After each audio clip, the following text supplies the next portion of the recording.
En un proceso penal, tanto el Ministerio Público como la defensa deben exponer al juzgador su versión de los hechos. A este conjunto de argumentos se le conoce como teoría del caso. Hoy platicaremos acerca de cómo se construye la estrategia desde la defensa. Mi nombre es Emanuel Saldaña. Quédate con nosotros. Ya inicia Te Defendemos. Hoy nos acompaña el licenciado Luis Bolívar Real Peaviña, defensor público federal. Bienvenido, Bolívar. ¿Qué tal? Mucho gusto, muchas gracias por la invitación. Pues bueno, hoy vamos a hablar de un tema importantísimo en el nuevo sistema de justicia penal, ¿no? Que es la teoría del caso. Y para comenzar me gustaría que nos ayudes a definir, ¿no? Nosotros, para las personas que no somos abogados, para la gente que nos está viendo aquí en Justicia TV, pues explicarnos, ¿no? ¿Qué es la teoría del caso?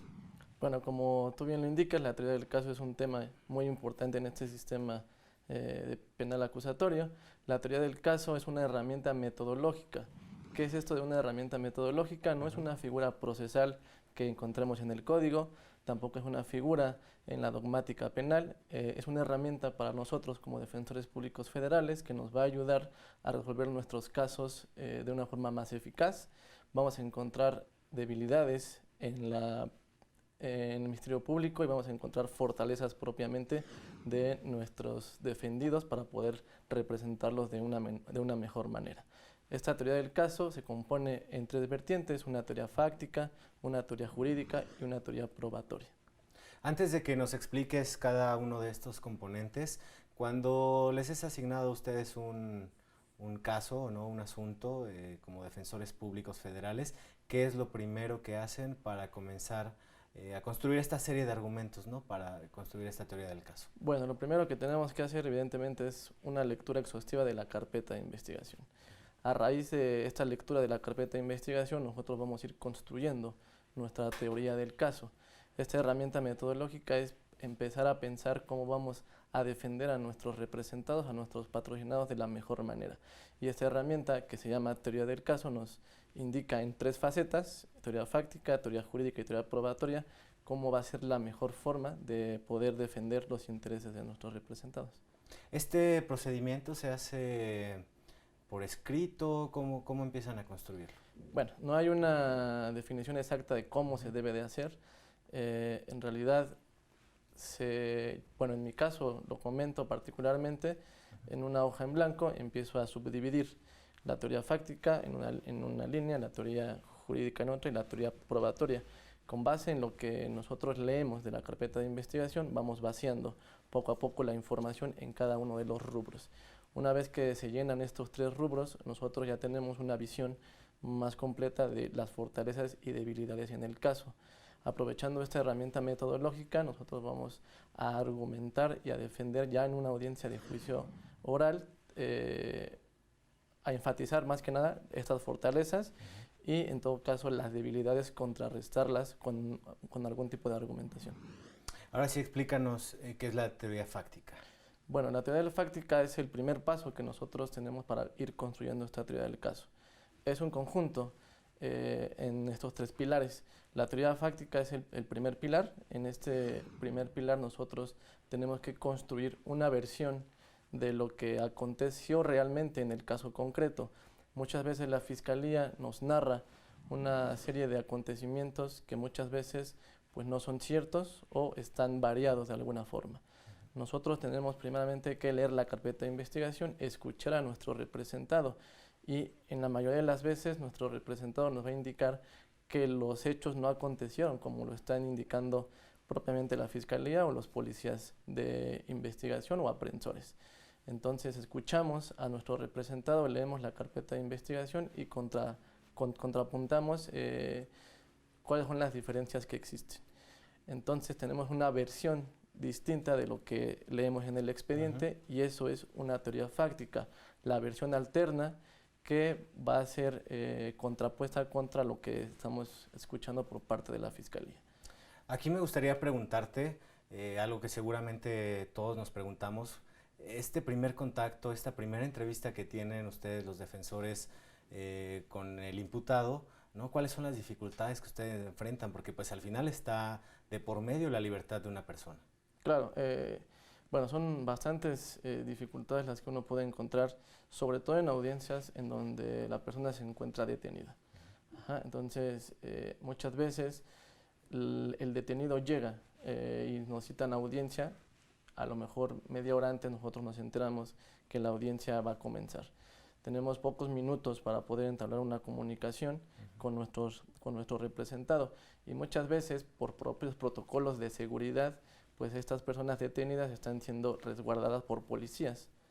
En este sentido, las personas se sienten incómodas cuando se entrevistan con nosotros, aunque pidamos la privacidad completa para poder entrevistarnos con nuestros patrocinados, muchas veces está a una distancia corta un policía que está escuchando.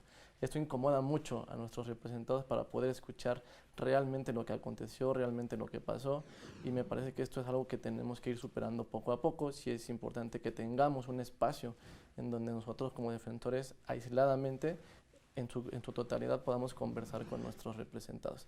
Esa es una de las primeras dificultades que nos vamos a encontrar.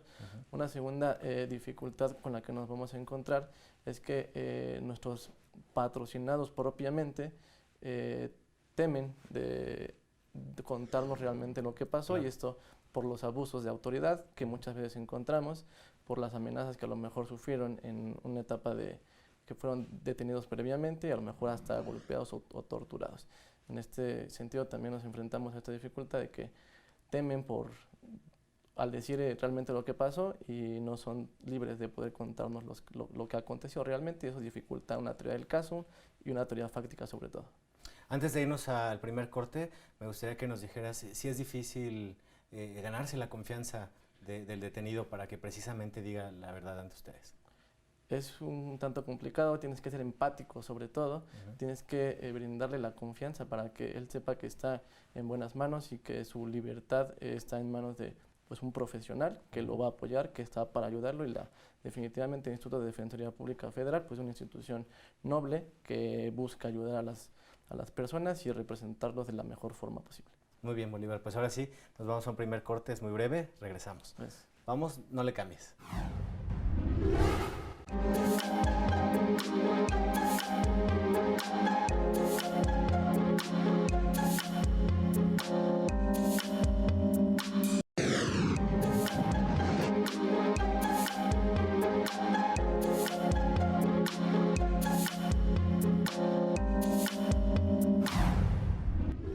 Ya estamos de regreso, estamos platicando acerca de la teoría del caso. Antes de continuar, quiero invitarlos a ver la sección Te Escuchamos. En esta ocasión le preguntamos a la gente si considera que una persona que no sabe que está cometiendo un delito deba pagar por ello. Vamos a la sección, regresamos.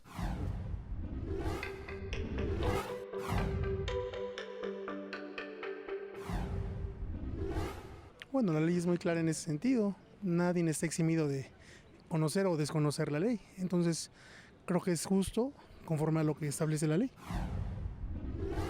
Bueno, yo creo que todos tenemos la obligación de conocer cuáles son los delitos y cuáles son las cosas que podemos hacer sin que tenga ninguna repercusión, porque pues desafortunadamente las leyes afortunadamente más bien las leyes se tienen que aplicar, ¿sí?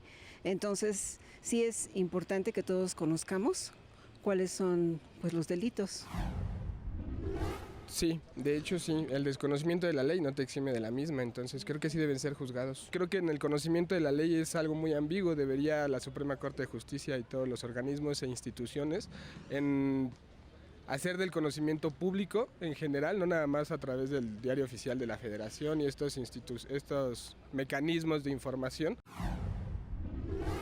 Sí, claro, tiene que hacerse así porque uno nunca sabe lo que la otra persona está pensando. Entonces tiene que ceñirse a la ley es la ley. Pues, a como estamos viviendo las cosas, digo, ya hay muchos medios de información que te dicen qué es lo correcto y lo incorrecto, ¿no? Aparte de basado en la educación, creo que sí debe de ser juzgado. Dependiendo de las circunstancias, ¿no? Conforme puede ser por una razón justificada, que bien o mal es un delito. Pues yo creo que no, porque no sabía. Ya cuando una persona está consciente de lo que hace y sabe lo que hizo, ahora sí que sí es ley, saben las leyes, pues yo creo que sí ya sería castigada. La ignorancia no es sinónimo de inocencia, así es que sí, tiene que ser juzgado de la misma manera. No, pues, por desconocimiento obviamente no podemos acusarlo, ¿no? Porque por desconocimiento, pues no, para él no es delito, ¿no? Ok, pues ahí estuvo la opinión de la gente, Bolívar, y retomando nuestra charla acerca de la teoría del caso, quedó pendiente en el bloque anterior que nos expliques qué es la teoría jurídica y qué es la teoría probatoria. Muy bien, los siguientes dos pilares.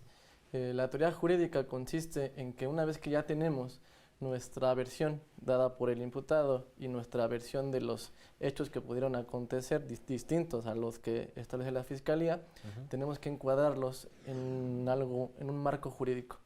Ese marco jurídico lo vamos a encontrar en las diversas leyes que tenemos, tanto leyes Código Penal Federal como leyes especiales en su caso.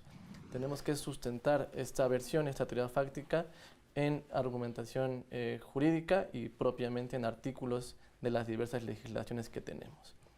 Cuando logramos ya ubicar esta versión en un marco jurídico, entonces pasamos al tercer pilar y último de esta teoría del caso, que es propiamente la teoría probatoria. Ya que tenemos el hecho fáctico, la historia, ya que tenemos esta historia encuadrada en un marco jurídico, ahora tenemos que probarla. Tenemos que sustentar estos dos pilares con las diferentes pruebas que vamos a ir obteniendo. Estas pruebas se obtienen ya sea por la propia entrevista del detenido o del imputado en su caso, que nos va a decir: yo cuento con un video, yo cuento con un testigo, yo cuento con un documento, o bien propiamente de las pruebas que el fiscal generó en su investigación, que también pueden ser usadas a nuestro favor. Entonces tendríamos ya los tres pilares: teoría fáctica, jurídica y probatoria, con todo el bagaje probatorio que nos vamos a encontrar y que nos va a ser proporcionado por el propio imputado. Si logramos probar estos dos pilares previos, entonces nuestra teoría del caso es un éxito. Y bueno, ahora vámonos a la práctica. Quiero que nos platiques un poco del trabajo, ¿no?, que se realiza en los centros de justicia penal federal. Platícanos de este asunto que pues planteaste a través de la perspectiva de género. Bueno, este caso se planteó hace poco en una audiencia real de sistema acusatorio.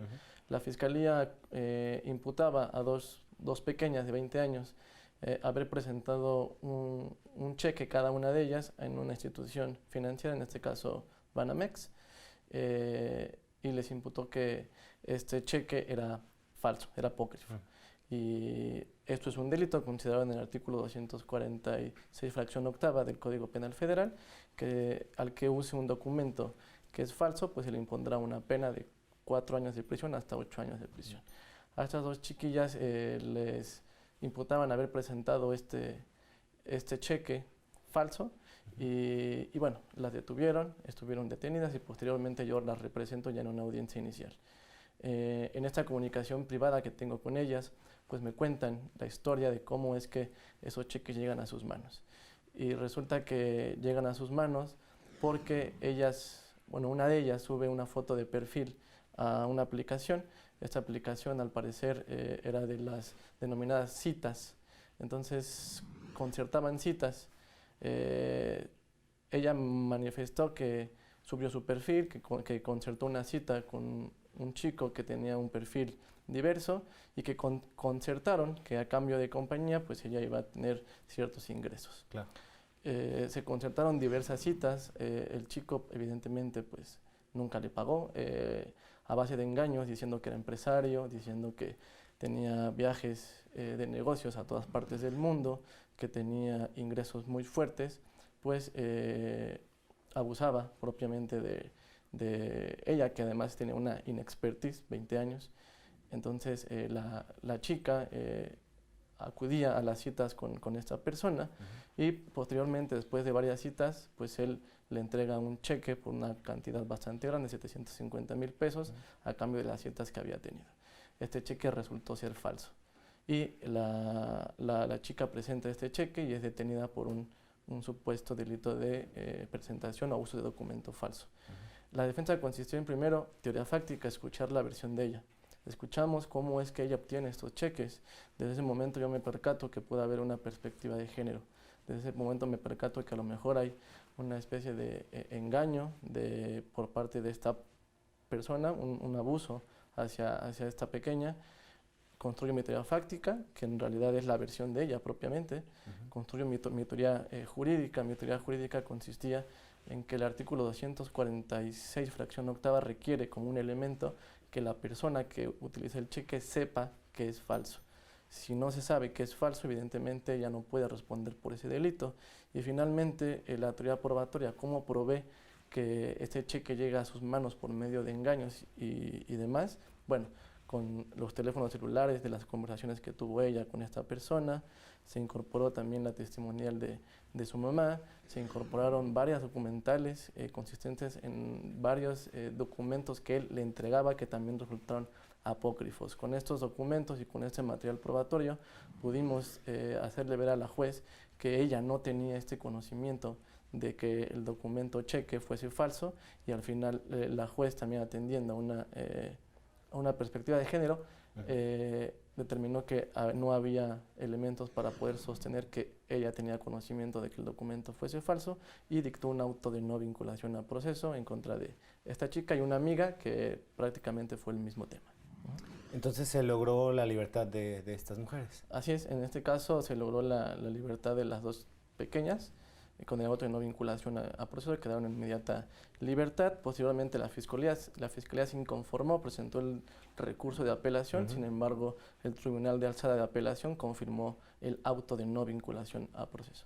Muy bien, Bolívar, pues muchas gracias por compartirnos este caso. Es momento de hacer otra breve pausa. Al regresar también tenemos algunas llamadas del auditorio para que les dé respuesta. Muchas gracias. Vamos a la pausa, es muy breve, no le cambies.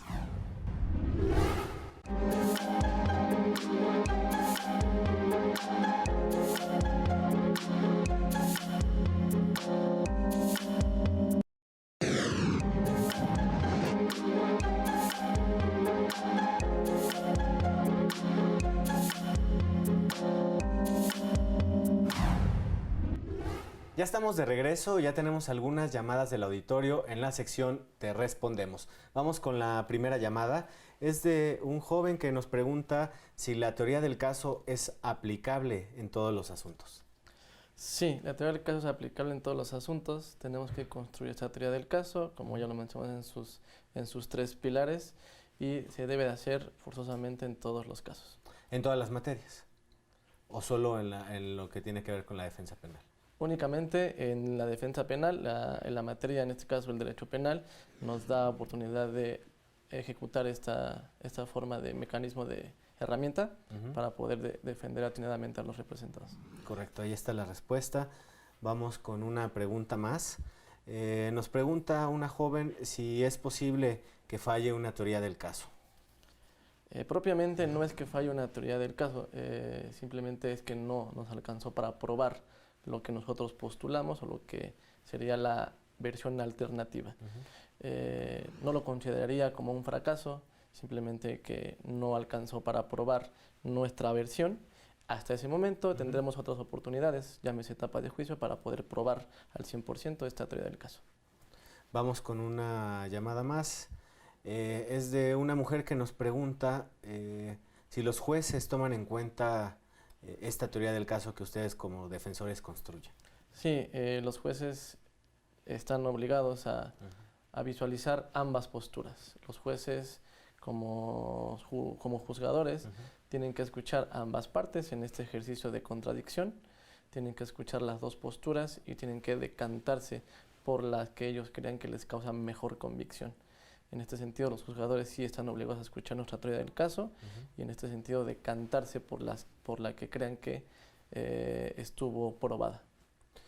A mí me surge una pregunta aquí, haciendo un paréntesis, Bolívar. ¿Esta teoría se presenta de manera oral a los juzgadores? Exactamente. Nosotros tenemos que presentar esta teoría del caso de forma oral. Normalmente se comienza con un alegato inicial. En este alegato inicial nosotros exponemos nuestra versión para que los jueces tengan idea de qué es lo que vamos a intentar probar a lo largo de la audiencia. En este sentido se presenta de forma oral y después con los otros dos pilares, jurídico y probatorio, se va a ir construyendo y finalmente si se prueba, pues el juez tendrá esa convicción de que tu teoría del caso fue un éxito y estuvo probada. De no probarla, entonces el juez decantará por la otra versión, que es la postura de la Fiscalía, y en ese sentido pues no te dará la razón. Claro, perfecto. Una llamada más es de una persona que nos pregunta si puede compartir un caso real en el que se haya aplicado una teoría del caso. Bueno, ya hablamos de uno, podemos platicar uno muy brevemente. En la semana pasada llevé un caso de un uso de documento falso también, en donde la persona de igual forma fue engañada por ciertas personas en su comunidad, en donde decían ellos que eran personal de la SEP y que iban a conseguir los estudios de bachillerato, que si no tenían certificado ellos lo iban a conseguir. Ellos dan dinero por este certificado y les mandan semanas después un certificado muy parecido a uno original. Este certificado él lo utiliza en una dependencia para conseguir trabajo. La Fiscalía se da cuenta que el documento es apócrifo, le formó la imputación por el mismo uso de documento falso y finalmente llega una audiencia inicial conmigo. Estaba en libertad, sin embargo, de igual forma construimos la teoría del caso en el sentido de que no había prueba suficiente para acreditar que él fue el que presentó este documento a esa institución. Claro. Aquí no fue la defensa de que él no tenía conocimiento de que fuese falso, sino que la Fiscalía no tenía las pruebas suficientes para acreditar que él en ese momento, a la hora que decían, presentó el documento apócrifo. Se construyó la teoría del caso, se armó un estudio jurídico conforme al artículo y finalmente se probó, valga la redundancia, que la Fiscalía no tenía pruebas para sustentar su imputación y de alguna forma fue una no vinculación a proceso. Estos asuntos que nos compartes el día de hoy pues no son tan lejanos, ¿no? Cualquier ciudadano se puede ver involucrado en un delito como este, ¿no? Sí. A veces y sin saberlo, como ya lo platicábamos en el caso anterior, ¿no? Y bueno, ya casi se nos termina el tiempo, Bolívar, pero antes me gustaría que le digas a la gente cómo se puede solicitar un servicio de defensa penal. Bueno, el Instituto Federal de Defensoría Pública está al alcance de todos. Actualmente con las líneas de trabajo del señor ministro presidente Arturo Saldívar Lelo de la REA, la Defensoría Pública Federal tomó un rumbo distinto, impulsó nuevas cuestiones que hacen que todos estemos muy cerca de la Defensoría Pública Federal. Tenemos Defensatel, que es el número 822-42-42-6, mismo que fue impulsado por nuestro director general, el maestro Nestaí Sandoval Ballesteros, quien sigue las líneas de trabajo del propio ministro y que también ha impulsado eficazmente esta Defensoría Pública. Contamos también con un servicio de primer contacto. Todos los que tengan algún problema, que crean que es de competencia de la Defensoría, pueden acercarse a este primer contacto en las oficinas de Bucareli. Allí está el instituto y los van a recibir, los van a asesorar respecto de su tema que ellos piensen que pueden ser asesorados por algún defensor público federal o bien un asesor. También el propio instituto cuenta con una unidad de litigio estratégico en derechos humanos. En este sentido también fue impulsado por el propio director general, el maestro Nestaí Sandoval Ballesteros. Es una unidad de nueva creación, no existía en el Instituto de Defensoría Pública Federal y está dando buenos resultados con casos que van a ser parteaguas en este nuevo sistema de justicia penal acusatoria. Muy bien, pues ahí está la información para la gente que nos está viendo y que sepa que todos los trámites aquí son gratuitos, ¿no? Y bueno, pues ahora sí ya nos vamos, Bolívar. Muchísimas gracias por esta conversación el día de hoy. Gracias por venir aquí al estudio. No, muchas gracias a ustedes por la invitación. Un gusto. Ya nos vamos. También agradecemos a nuestro equipo de producción. Gracias a ti por sintonizarnos. Te esperamos la próxima semana. Quédate en la señal de Justicia TV.